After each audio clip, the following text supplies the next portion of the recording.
Pegang kepala ayam, lalu gambar satu garis lurus mengikuti arah paruhnya. Sebuah pemandangan ajaib pun muncul. Ayam itu seolah-olah terkena mantra, terbaring diam di tanah, tidak bergerak sedikit pun. Cukup sentuh bawang putih dengan jari, kamu bisa dengan mudah mengangkat kuning telur. Gunakan bawang putih untuk menggambar lingkaran di dasar wajan. Telur yang digoreng akan berbentuk bulat sempurna. Ini adalah efek dari ikatan disulfida. Jika kamu membuat lubang di dasar gelas dengan paku besi, gelas akan langsung pecah saat dipukul. Tapi saat gelas dibalik dalam air, kamu bisa dengan mudah melubangi gelas itu dengan sempurna. Inilah yang disebut dengan tekanan air sebagai bantalan. Jangan kunyah permen karet, bentuk saja jadi kerucut. Lalu saat dia tidak memperhatikan, pukulkan kelapa ke atasnya. Kelapa akan langsung tembus. Ini adalah kekuatan cairan non-Newton. Sedot air panas bersuhu 50 derajat Celcius ke dalam suntikan. Tutup ujungnya dengan ibu jari, lalu tarik piston. Air panas akan kembali mendidih. Itu adalah prinsip tekanan. Letakkan gelas kaca di depan seorang anak laki-laki, tuangkan air ke dalamnya, dan kamu akan melihat anak itu tiba-tiba tampak seperti berputar. Ini adalah ilusi optik yang menakjubkan. Gambar lingkaran mengelilingi semut dengan pena, dan semut itu akan seperti terperangkap, tidak bisa keluar sama sekali. Campurkan gula pasir, sabun cuci piring, dan air bersih ke dalam mangkuk, aduk rata, lalu celupkan sedotan ke dalamnya. Kamu bisa meniup gelembung sabun yang tidak pecah. Daripada membiarkan anak menonton TV atau bermain HP, lebih baik tunjukkan padanya ensiklopedia sains nyata seperti ini.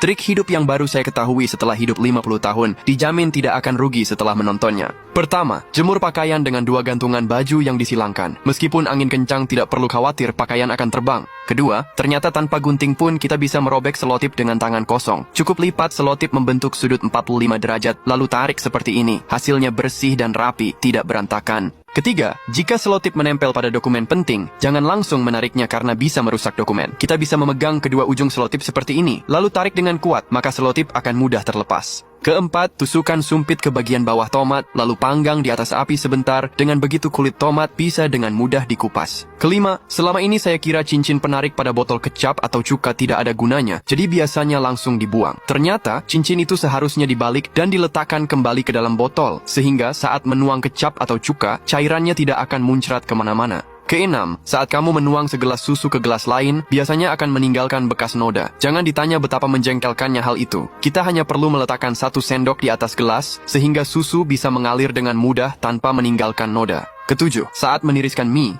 sering keluar dari saringan. Cukup jepitkan 1 tusuk gigi di tengah, maka mie tidak akan keluar saat ditiriskan. Kedelapan, jika 2 mangkuk menempel dan sulit dipisahkan, coba rendam sebentar di dalam air, lalu tarik perlahan. Kedua mangkuk akan mudah terpisah. Kesembilan, bagaimana cara mengatasi minyak hitam sisa menggoreng di rumah? Ambil 1 sendok tepung maizena dan 1 sendok air, aduk rata, lalu masukkan ke dalam minyak panas, sekitar 60% panasnya. Biarkan tepung maizena menyerap kotoran dalam minyak, goreng hingga tepung mengeras, lalu angkat. Lihat, apakah minyaknya jadi lebih jernih? Ke-10, saat pergi ke pantai, bawalah kantong plastik dan isi dengan air laut. Nanti bisa digunakan untuk membilas kaki di tepi pantai. Jadi tidak perlu bingung lagi mencari tempat untuk mencuci kaki. Ikuti saya untuk mengetahui lebih banyak tips praktis dalam kehidupan sehari-hari.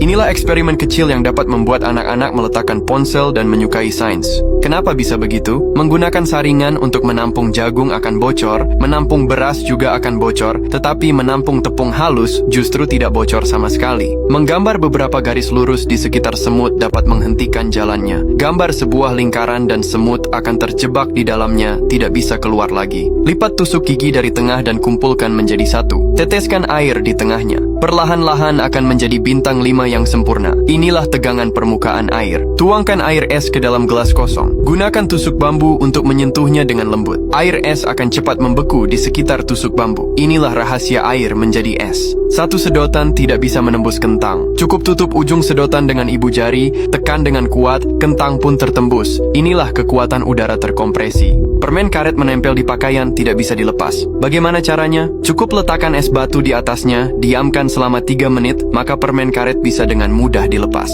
Letakkan sebuah papan plastik di atas meja, lalu bentangkan selembar tisu. Teteskan beberapa tetes air di tengah tisu, kemudian nyalakan sebatang lilin. Letakkan 4 gelas air di tengah sebet, lalu tutup lilin dengan 1 gelas di sekeliling lilin. Tekan dengan kuat menggunakan tangan. kemudian angkat gelas ke atas. Kamu akan menemukan bahwa papan yang menekan 4 gelas air itu terangkat. Inilah kekuatan tekanan atmosfer. Letakkan satu kartu remi di atas gelas kosong. Tepi yang menggantung tidak dapat menahan berat. Jika mengisi penuh air di dalam gelas, satu sisi kartu remi tidak hanya dapat menahan satu gelas, bahkan jika menuangkan air ke dalamnya, tidak akan jatuh. Inilah pengaruh tegangan permukaan air.